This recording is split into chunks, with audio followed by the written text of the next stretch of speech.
a secret game that I like to play. It's a very nice game. Oh, it's a lovely game. It's a game of fun and a game of adventure. A game of rats and lice and the Black Death. A game of speared eyeballs and dripping guts and the smell of rotting gardenias. Which of you five would like to play my little game?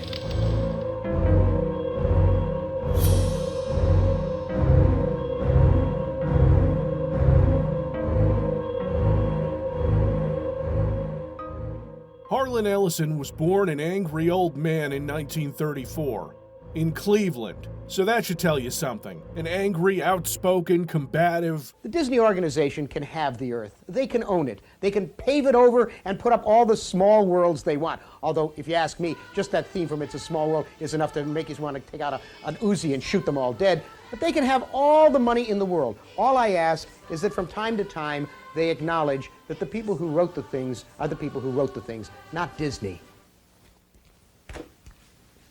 I'm a crank. What do you want from me? I'm sure he had some negative qualities too. Although reading what he's written, all of the extremes of it, all the absolutely fucked up and horrible things that happened to his characters, I'd like to mention that one of the lighter stories I've read was called Neon and involved a man who's talked into making sweet electric love to a sign. But that's not the one that got a video game adaptation. No, his most famous story, and probably the darkest speculative fiction story ever written, was 1967's I Have No Mouth and I Must Scream. Fueled by the climate of Cold War paranoia and a disgust at the kind of horrors the human race would visit upon itself, Ellison wrote a story in fucking 1967 about an artificial intelligence built to maintain a constantly evolving Cold War. It became sentient, took over, killed all but 5 people, and then kept those 5 people to torture them for eternity. The story itself takes place 109 years into this endless torture. So you're all like, how could you possibly turn this into a video game? It was the 90s. Anything could be a video game. Pepsi Man was a video game. It was 1995, so point-and-click adventures were still a viable genre.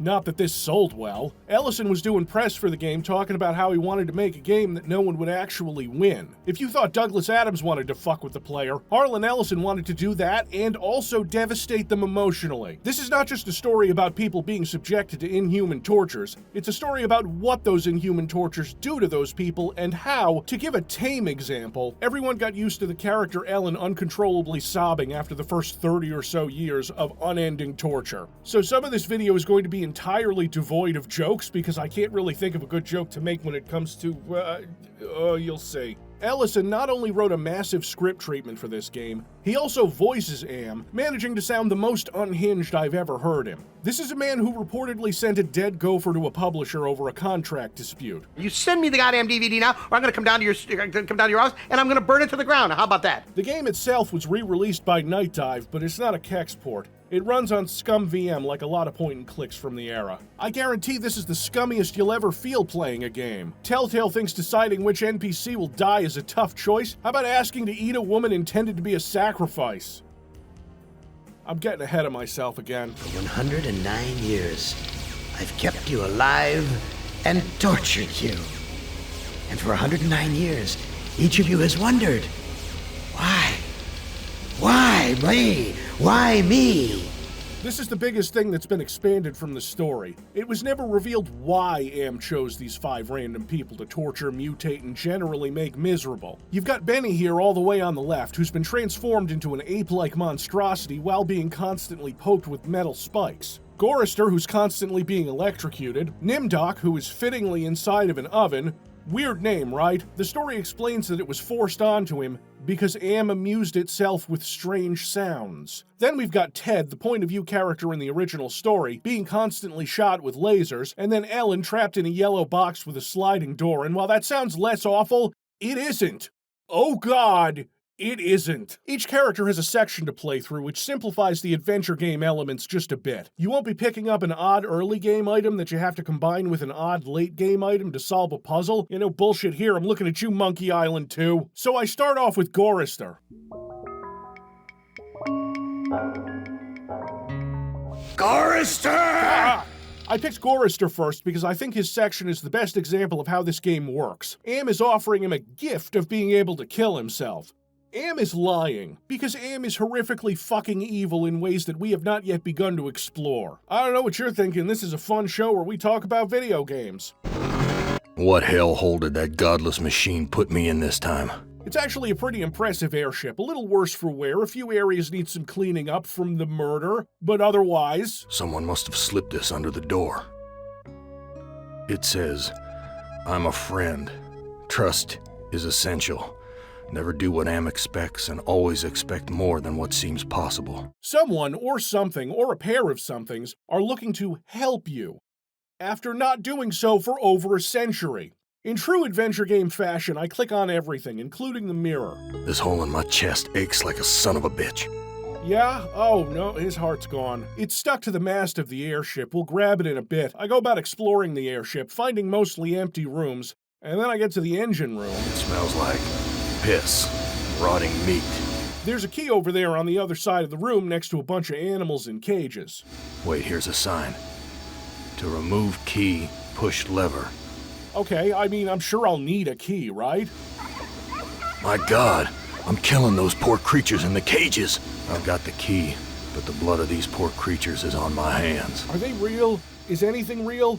15 minutes into this game and I'm already torturing small animals. I got the knife in the kitchen and used it to stab some rats and grab a piece of bread to eat so that Gorrister will stop bitching about being hungry, which he will. They're all hungry. My stomach's growling. But after that... I'm no longer hungry, but I still feel empty. God, this is grim. I'm just gonna give us a break. Look at all the fun stuff happening here in the dungeon.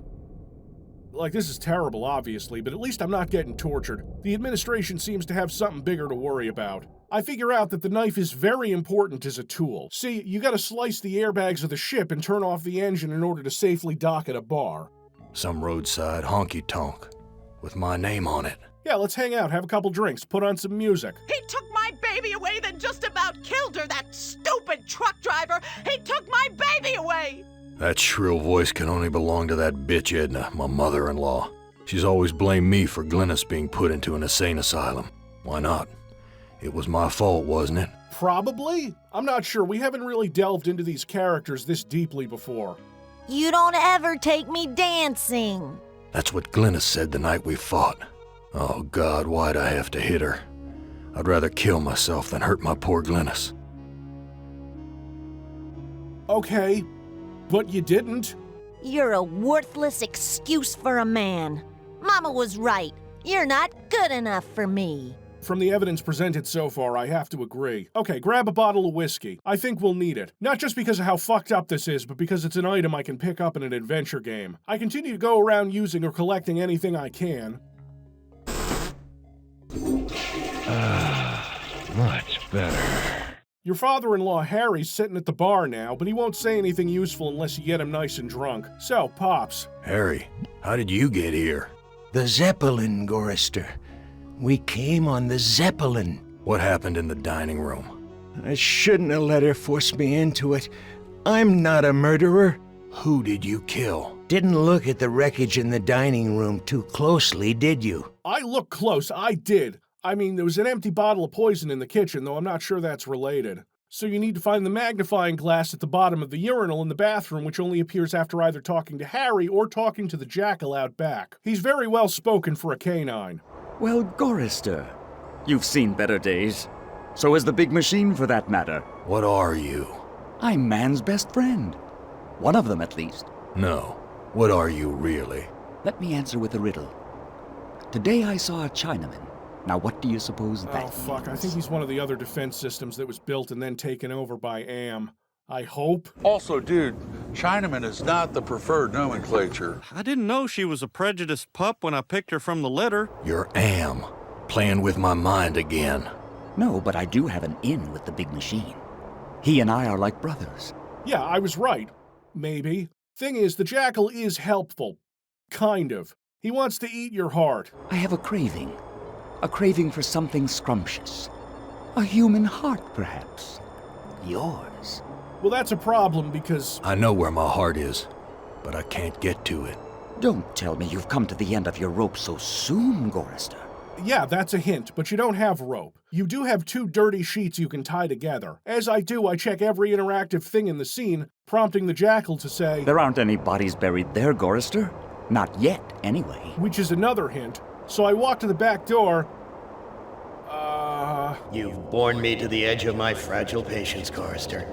Back to the fire with you until you fathom my intrigues. This game is full of unintentional game overs, where Am will send you right back to the character select until you do it right, causing me to start stocking up on save games like a growing library of failure. I didn't think at first of tying the sheets together, and then the game has to be very particular about how you progress. Like you use the rope to go and grab your heart, but you have to use the knife to cut the rope because then the knot is too tight to untie. And you need that rope again, but when you try to use it, the game tells you that you can't. I'm not going to just go feed my heart to a jackal. That seems...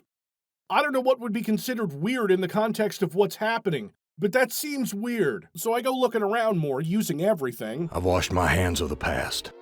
No, God, don't smile. Why are you... Okay, this takes some explaining. See, the game has a morality system, and you can make your character feel better by not being a terrible person. Or in this case, by washing the blood from your hands. That wasn't just metaphorical. This is related to the animals you tortured earlier. You have to finish each of these characters' scenarios with them happy and smiling, or else you'll never see the true ending of this game. So the piss-stained magnifying glass comes in handy when you want to do some detective work. Here's some hair that was pulled out during the fight.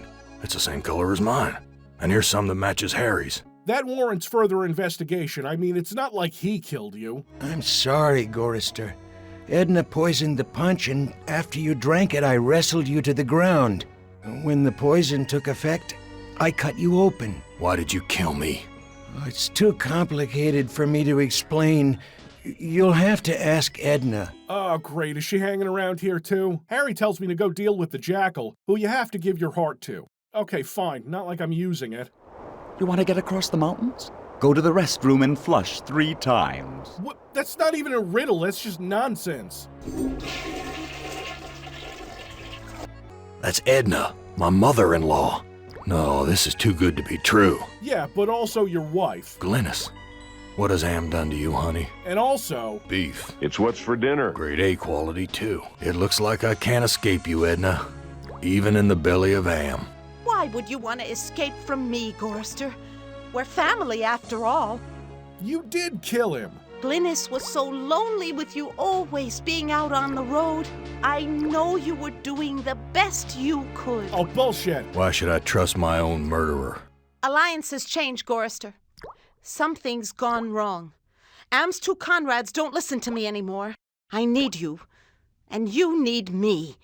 It's that simple. Oh, fine. I'll take you off the... You truck-driving son of a bitch! Oh, no, we're not smiling anymore. I don't know what's come over me, Gorrister. Can you ever forgive me? She says, while continuing to try and choke him. I've been hanging here for so long, I'm not thinking straight. Yeah, well, I've been in a cage getting shocked for 109 years. How the fuck do you think I feel? Bad. A sip of that milk will clear my head. The milk is some kind of restorative liquid that helped Gorrister feel better earlier, so... Gorrister, you idiot! That fluid is what has kept us alive for all these 109 years. I give it to her, and then she disappears off into the cockpit, but oh no, reload your saves now, because this is the wrong way to do this. Reload them, kids, do it now, don't spend another half hour fucking around like I did. No, go grab that rope and then make another save. Because Edna's not going to help you willingly get out of here. That's not going to happen. She murdered you already, remember? Because now that you have the rope, you have the option to tie Edna up. She drops a key to the airship's cockpit that you haven't been able to access yet. There you can read Edna's log and find out that she was the one who drove Glynis crazy. Glynis, all these years and I thought I was the one who was responsible for your suffering. Let me help you now. You take her out of the freezer and put her dead body in your inventory for later. Don't leave yet, because if you use the magnifying glass to inspect the beef, you can find the organs inside of it and pull out a heart. The jackal, who is clearly also evil, but maybe not as evil as Am, wants Glynis's heart in exchange for yours, which is a no-no and is not going to win you this game. The jackal can't tell the difference between a cow heart and a human heart, so you can keep both Glynis's heart and yours. Beef. It's what's for dinner. There's a shovel in here. Why didn't I see that before? Because you weren't ready to call a spade yet, Gorrister. Shut the fuck up. It's adventure game bullshit where it didn't appear until after I'd already searched. So I grabbed the No! You're made of sterner stuff than I calculated, Gorrister. Now, the Jackal, despite what he's telling me now, told me to bury a body here. I only have one corpse at the moment, so I lay Glynis to rest, hook Edna up to the engine, and fly the airship towards the mountains, and then go hang out on the edge here. The Jackal's here to say goodbye. That's sweet. Do it, Gorrister. Blow the place apart. You may never have a chance to do it again. Blow it apart with what? Fucking milk? No, I missed something. And luckily, it's still on the airship. See, this one nasty cockroach-infested bed has a pillow. And there's a flare gun under it, which, could I have found that at the beginning? Could I have lit Edna up earlier? Who knows? But that gas station... Washing my hands of the past with fire. You're made of sterner stuff than I calculated, Gorrister. Still getting tortured in an electric cage. Ellen! Ah! Think about the yellow box, Ellen. Remember the pain? If you're still not convinced that Am is an especially horrible villain, wait until this chapter is over with, because, man, and it's still tamer than the short story. Let's suppose that my original components, they're hidden somewhere here in the center of the Earth. The infant computers that were the 3 lobes of that first Gestalt mind. And further, let's suppose that if you find them, you might be able to destroy them. Yeah, fuck you. Sign me up. Mother ugly machine. Mission worth undertaking. So it brings me here, junkyard, electronic pyramid nowhere, and yellow. Now, I don't particularly like Ellen's voice acting. Something about the delivery and the mixing bothers me. Like it's a little loud. Or really, I'm using any excuse to emotionally distance myself from this story. Inside this tech pyramid, or rather like a junkyard for dead tech. Crushed electronic components. This is one big, ugly monument to the inevitable for machinery. Believe it or not, that line is a hint, and really important. Looking around the pyramid, you have to cycle the monitor feeds, crossing some wires because Ellen is a gifted engineer. She just has a problem going places that are yellow. The color itself paralyzes her. Each monitor shows different parts of the campaign. The one here shows that there's a secret passage you can follow into a burial chamber. You meet Anubis, guardian of the dead, who fills a similar role to the Jackal in the last section. He's helpful, more or less, and gives hints as to what you're supposed to be doing. He says he can't give you a code that'll open a sarcophagus because he doesn't serve you. I serve only the master. You'll never get laid with that line of stuff, Anubis. Take care of your own boring self. Bye now. While this section isn't as hard to figure out as Gorrister's, you still have to follow certain hints, and there are objects that won't be of any use until you pick up other things, like these computers. I used to be so proud of graduating cum laude with degrees in both engineering and computer science. Invalid password. Access denied. Yeah, you don't have the password yet. You know it, but it's, you have to pick up a piece of yellow cloth and use it as a blindfold, but she won't pick it up at first, not until she decides... I've got to face the yellow. This lets you grab a gem from a yellow statue that'll activate one of the computers that needs a ROM chip, which you can use tongs to remove from Anubis. But first you have to walk by a yellow sphinx to grab a holy grail, yeah, that one, so you can put water into it, pour that into Anubis, take his ROM chip, and stick it into the next computer in line. That ROM chip can be reprogrammed at the computer station so that you can designate a new master for Anubis, namely you. Except look at the choices. I pick humanity, because that includes me, so that'll work. And not, I'll designate you a new master sucker me, because this game doesn't reward you for fun cathartic lines. Okay, so what's the access code? The access code is 666. It figures. So, can you help me with anything? You cannot escape your fears. You can only confront them. Yeah, well, we've been through several yellow rooms now without having a panic attack, so that should be fine, right? So you go into the sarcophagus. Ellen's doing great, right? She's even kind of smiling now after solving some puzzles and getting back to doing something other than being tortured. You start using the elevator controls, but each floor just gives you more backstory on the character. You were born in Trenton, New Jersey. You were a cesarean. Your mother died on the operating table. You went to live with your grandparents. Now, this isn't standard horror, not the kind I've seen in a game before. You graduated a year early from high school. You were the salutatorian of your class. 10 different colleges offered you scholarships. Nothing but high hopes for you. That sounds great. Until the last line. You graduated college cum laude. You were the only woman in your class never to have used dope. You were a 3.8 grade student. More high hopes. Yeah, and I'm terrified to keep pressing these buttons. Gorrister's story was all kinds of fucked up from the get-go, but this one? You won your master's. Combined degree in computer science and engineering. You had a greater facility with algorithms than with social grace. You have had sex only twice in your life. Okay, but the last line doesn't really seem relevant. You married Eddie. He wasn't as smart as you, not as quick as you, not as hopeful of doing great things as you, but he was nuts about you, and he treated you like fine wine. Well, that doesn't sound bad. The miscarriage. Breech birth. The child never had a chance. You went into a dark retreat and sat in the empty rooms waiting for you don't know what. There are 3 more entries, and I do not want to hear them. Eddie leaves. He tried, he really tried, but you wouldn't come out of it. They just keep getting worse, and I felt nothing other than deep dread in my stomach, in my bones, pressing the last one. You left your office after working late at the Ingside corporate headquarters building. The elevator stopped at the 7th floor for a maintenance man. To your horror, he inserted his key into the control panel and locked the elevator. I'd really like to get off this ride now. I'm back, Ellen. Oh, sweet Jesus! It's him! Okay, let's, talk about how fucking horrifying this all is. I'd rather not. I debated skipping this section entirely. But it's here, and for what it's worth, I don't think the game or the writing at any point cheapen it or portray it as anything other than the worst moment of this woman's life that haunts her forever. The entire thing made my skin crawl. And oh god, that box she's in is a fucking yellow elevator. Jesus! Poor Ellen. Too proud of your accomplishments to admit you could be so overpowered by a slime ball like me. You couldn't even bring yourself to testify at my trial with the 20 other women. Okay, no, that is enough out of you. Don't count on it, you mother.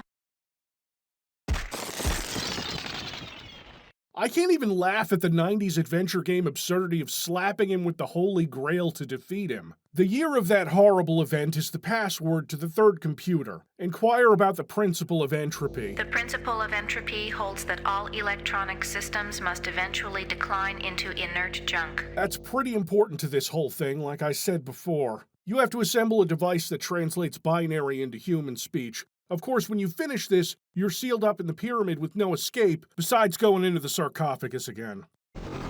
Enough of this turgid passion play. There's no more to accomplish here. Apparently, you've managed to access some small aspect of my system that I was unaware of. I'm gonna have to think on this. I'll have to... Okay, can we go back to something less horrifying? Like anything? Benny! No! Stop fucking doing that! I've changed your handsome, strong, masculine good looks into the hideous, warped countenance of an ape thing. Haven't I, Benny? Do you know why? Can you guess, Benny? Benny used to be a commanding officer in the army, but he, My tour of duty was almost over. But because I knew your secret, you held my head under the paddy water until I drowned. He may have done things like this more than once, at least 3 times. Benny, you know you've always been my favorite torture tool. Yes. Well, I'm giving you now a chance to stoop to new lows, to give in to your bestial desires. Now, Benny, who probably got fucked up the worst in the story, as Am turned him into a weird ape-like creature with a giant penis and melted his eyes at one point. Yeah, the story is way more fucked up and is only 14 pages. This cavern isn't like any of the others Am has sent me to. It's full of life, not death. So he walks down the stairs.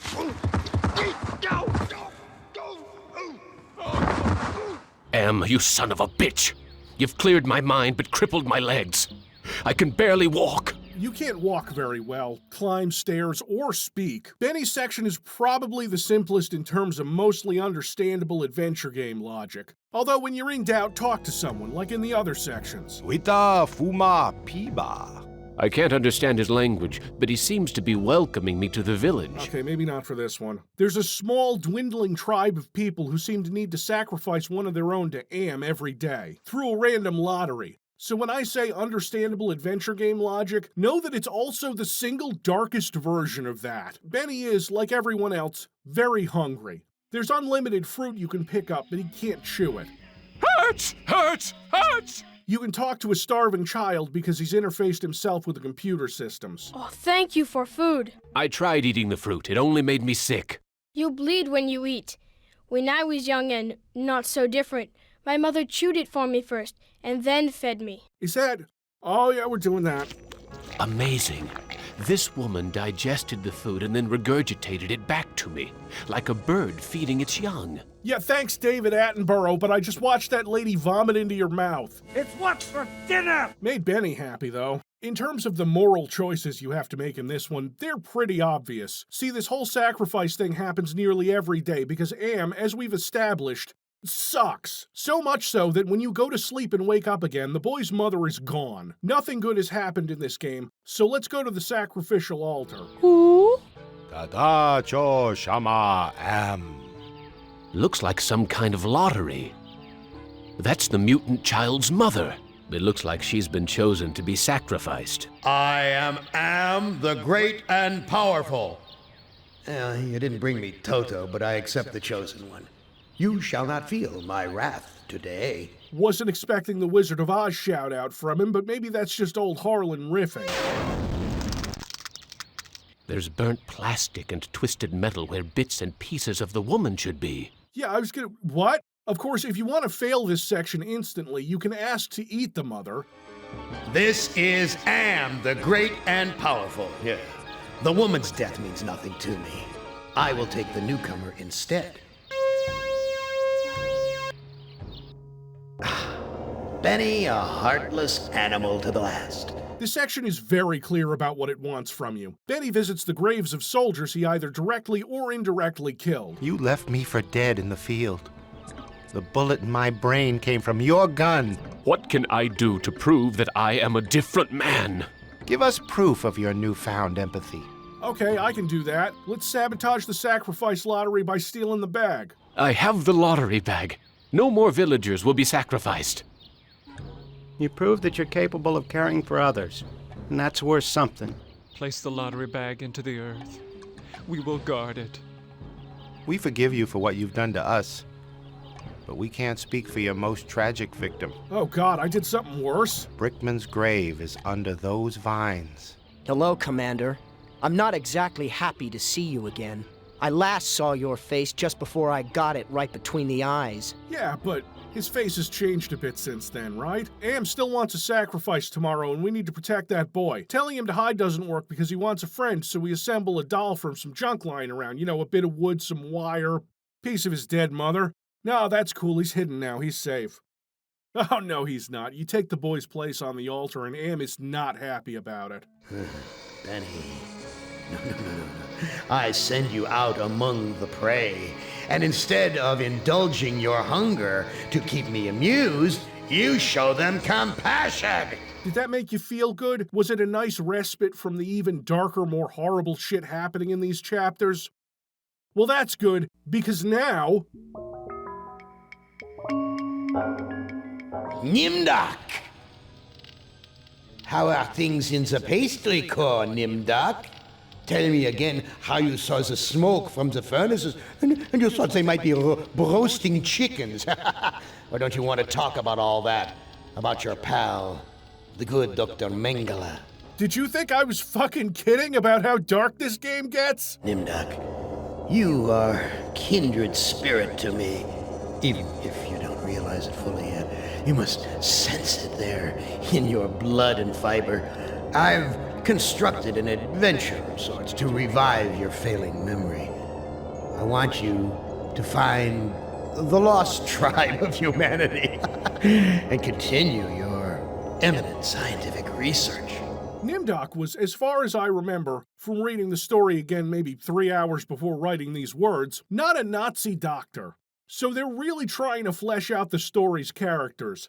In the worst ways. Nimdok doesn't remember what's happening, so listening to this doddering old man Mr. Magoo his way around a concentration camp sets a certain tone. It's more dread because you know what's going on, but this game's gonna make you uncover it like you're Tex fucking Murphy. Why are you imprisoned here?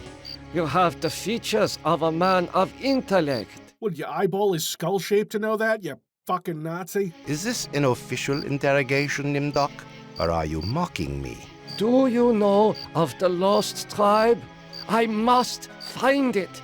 Haven't you taken enough subjects for your experiments, Doctor? Or are there more mass graves to fill? Alright, I'm really not liking this. Let's get out of here. I cannot let you pass, Doctor. You're due in surgery. Dr. Mengele's orders. Oh, good, some surgery with Dr. Mengele. Maybe I can take tea with Goebbels or meth with Hitler. Finally, Doctor. Everyone's waiting on your expertise. Oh, God. Today's procedure requires the removal of the lower section of the subject's spinal cord. You and Dr. Mengele will process the spinal fluid from this and the other adolescent subjects. The fluid will then be used to formulate the serum. Oh! What, are we trying to power a new graphics card? We're just maiming children, aren't we? I'm gonna do what I usually do when a game presents me with Nazi shit. Dr. Nimdok has gone berserk! Mein Leben! I must leave before the guards apprehend me. Right, grab the ether, then... Dr. Nimdok, you have betrayed the regime's trust in your abilities. You ought to die in the manner of all of the regime's enemies. Well, they used a lot of methods, so... Oh... You have to go to the recovery room instead, you know, and we do the adventure game thing where we pick up items. There is an inscription on the watch, but it is written in Latin. Oh, okay, I should find someone who speaks Latin. These pliers must be used for extracting gold fillings and teeth from the corpses. Okay, I want to go back to giving gas station key rasps to a Bigfoot with itchy feet. I give the pliers to the prisoners so they can maybe escape. I have to give ether to one of them first or else it'll be too painful. Listen, I heard this in the hospital when the doctor thought I was sleeping. Waken the sleeper, utter the truth, and kiss him. This is surprisingly important later. Sorry, we've been away from the horror for too long. Let's dive back in. So I have to give this patient some ether to dull the pain while I separate his optic nerve and then take his eyes. Ew. Even for me, just ew. The things I see now. Oh, God. A trinity of 3 beasts. One like us, one from the east, one from the steppes. They speak in numbers. A lost tribe of our brothers sleeping on the moon.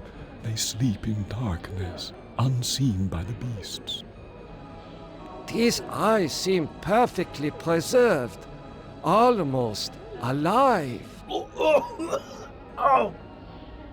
Alright, this is coming out bile now. After this, the prisoners escape and then take over the compound, which I may have helped happen, so my aura down here is a little greener. You have to do some things in a very specific order, like getting the wire cutters to the prisoners and getting that info about the watch. I seem to recall that you speak Latin. What is engraved on this watch? The engraving says time is truth. And since your time is running out, I'll keep the watch. It's all important to get the best ending. Not a good ending, mind you, but the best possible ending. You will fail, no matter how many of us you cut apart. Why do you say that the regime will fail? The golem will finish you. It will not be mastered by your regime. And get ready to fail this section, kids, because I did and you will. You think I'll just take these eyeballs in a jar out of camp? You must let me go. With these materials, I may be able to remedy the atrocities I have committed. How can you possibly undo an unspeakable crime such as this?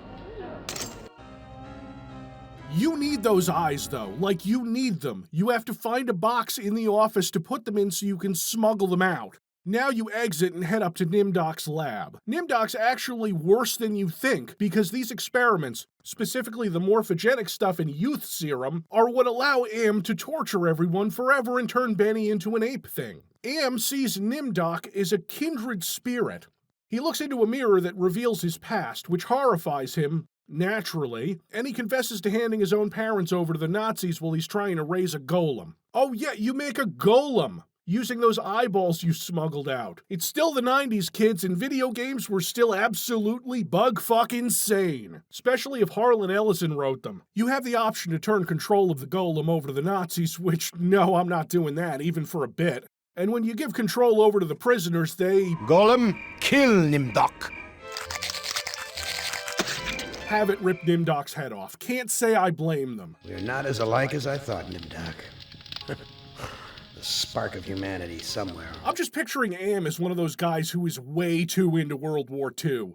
I gotta take a break from this game. This is crazy, right? Hey, sorry I accidentally thinged out 18. I figured he'd just get indigestion or whatever. Where'd you even find a thing anyway? CV 11. The thing is not real. An experiment escaped one of the containment cells on level 110. A plant-based organism that is generally harmless. Our researchers had not thought to ingest it. Yeah, well, they're pussy scientists. When's all this gonna be cleaned up? You can clean it up, right? Please continue your work. Yeah? What about this, huh? What about this?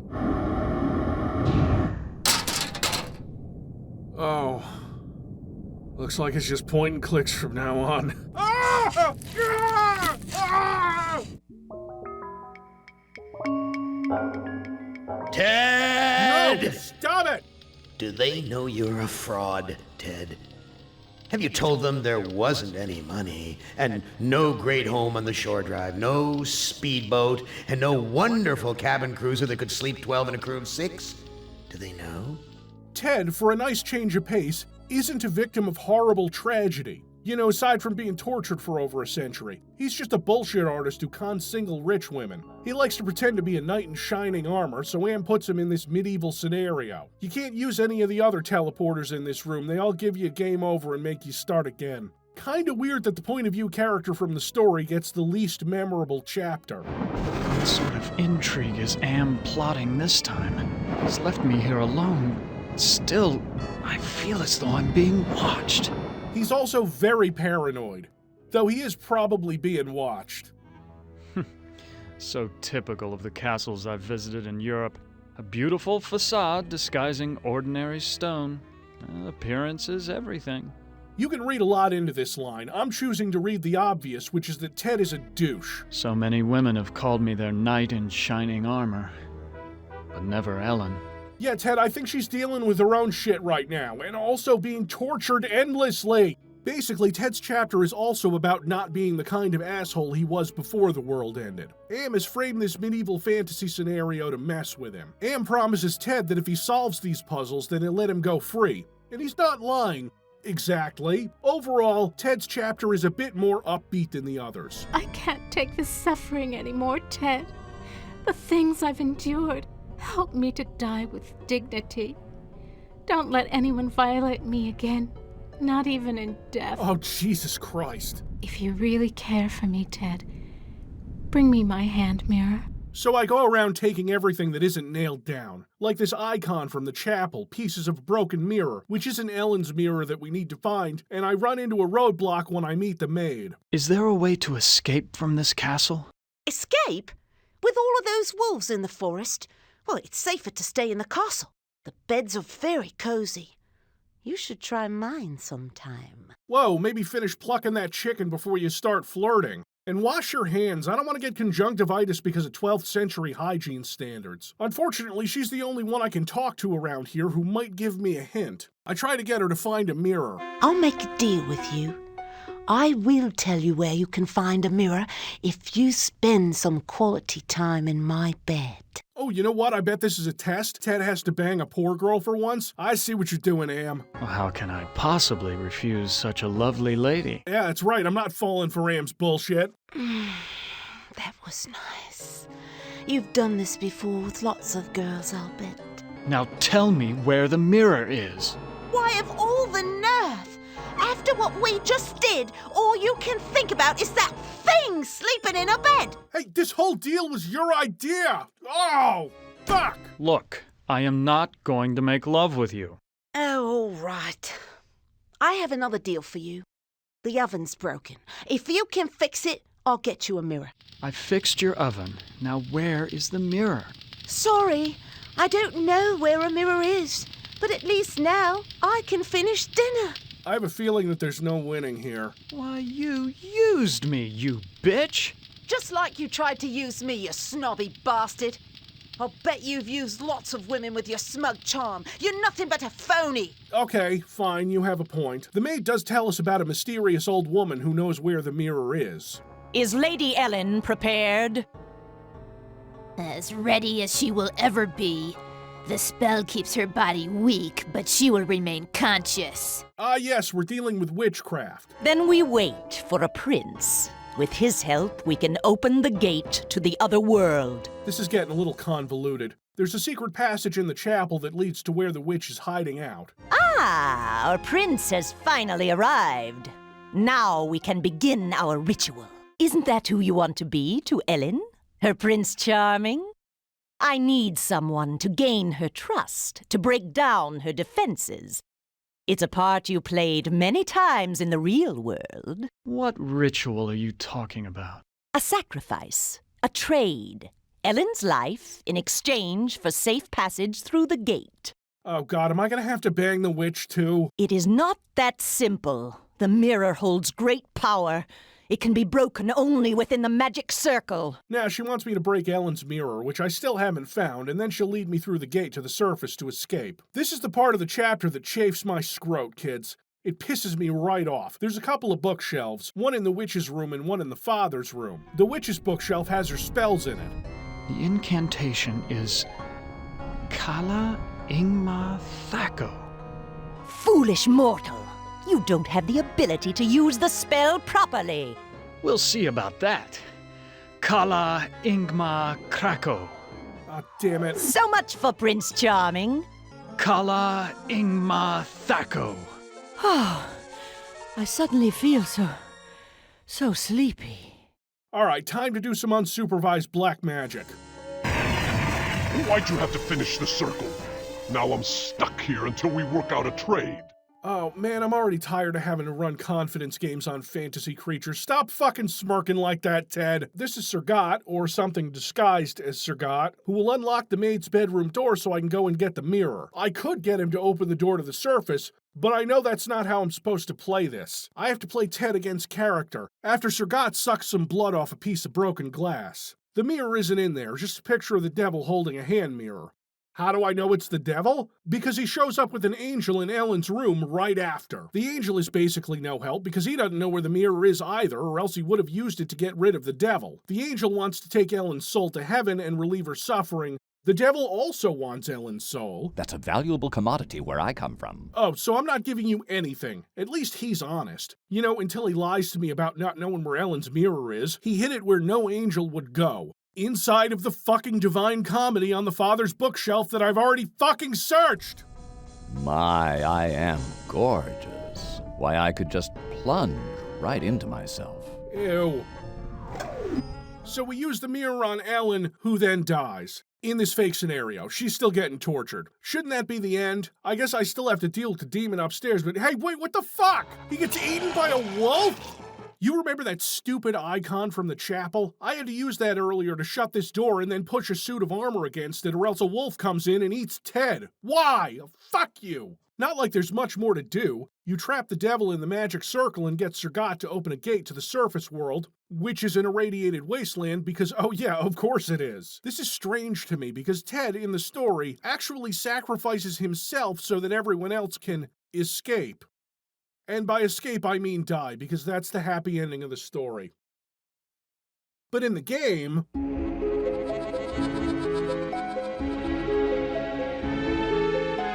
Listen carefully, humans. We are not Am. We are others within Am. We are your friends. friends. No one here is my friend. Everything hates me. M hoped to finally break all of you, but we intervened in each of your psychodramas to allow an open ending.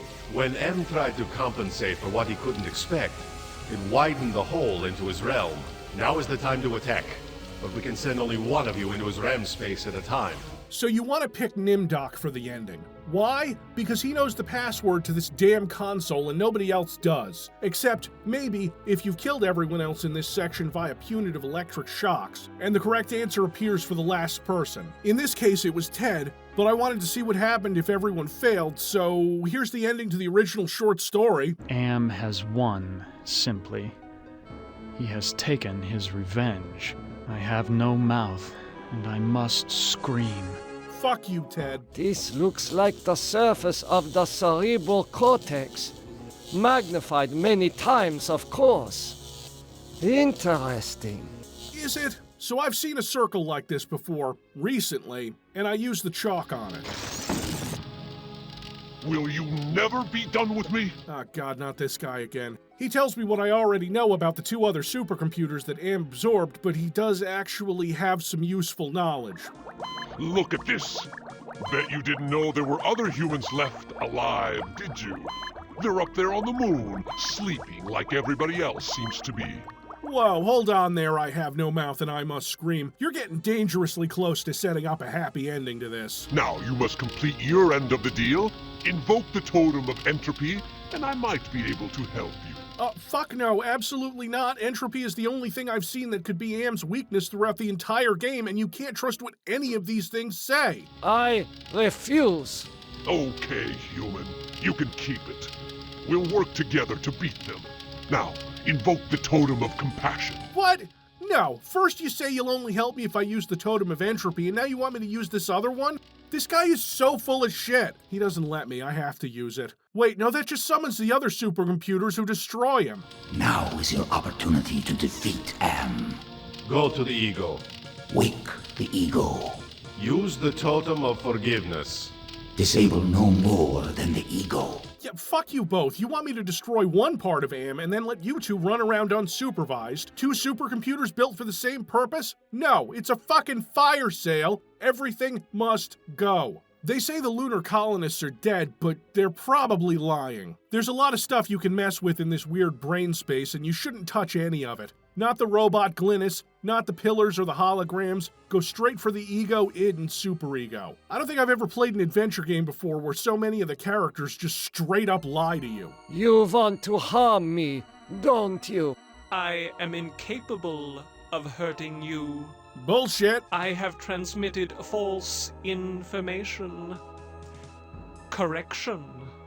I was built to hurt you. Wait, what? Nimdok Seriously? is finally in hell as he always thought he deserved. You do actually need to use the totem of forgiveness on him. You forgive me? After what we have done to you? This is not a logical reaction. Unable to compute behavior matrix. Execution halted. Yeah, that's right, blue screen, bitch. Now, entropy is important, and I figured that I would have to use it on the superego to convince it that it's just gonna rot eventually, but instead you have to use the totem of clarity to get it to realize that.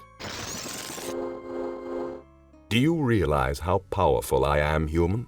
And yet I am doomed to eventually decay into a rusted pile of inert junk? What is the point of continuing this futility? I think, therefore I am not. 2 down, 1 to go, but this one is the id, the one most directly responsible for Am torturing you for fun. It is certainly the ugliest. I was having the most wonderful dream about 5 tiny ants crawling across a stove that's about to be lit. Yeah, well, compassion works? You have compassion for me? Me? The one who dreams of seeing your mangled body twist in agonizing pain for eternity? Hey, wouldn't everything be better if I only shut this guy down? After 109 years of enduring my tortures, how is it that you can see my pain? The pain of having all this power and not being able to do a goddamn thing with it. After all the punishment I've given you, my pain is still greater than yours. This is pointless. We know much. We can begin the revival of the sleepers on Luna together. There are adequate numbers on this lunar base to torture? Oh, for fuck's sake, Am, give it up! Human, relinquish the totem of entropy. Do not relinquish it, and your ass is mine. Do it, and I promise, on my honor. No, I'm not buying it. This is not over. We will return. Don't you understand? We are humanity. We are you. In one form, in another form, we are always with you. You can't protect yourself because we come in many, many guises. We shall return. Everything blows up and the lunar colonists are awakened. It's not really that happy of an ending because humanity, while more than 5 people now, is still looking at 300 years of terraforming.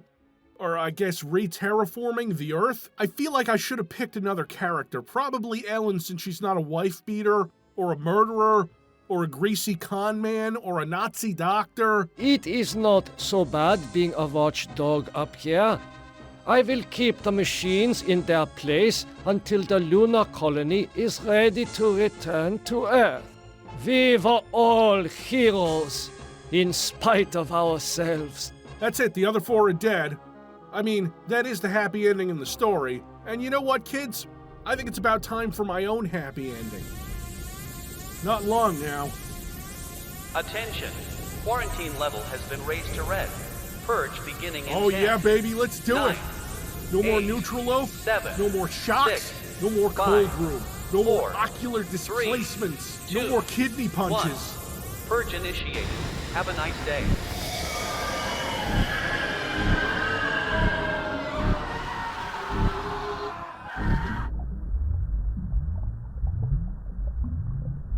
You know what? This is fine. Once the nerves melt off, you really don't feel it. Ow, okay. I still feel the pitchforks. You guys really need to modernize things around here. Pitchforks, claws. You know that if you inject some soda, you... Oh, God, no, wait!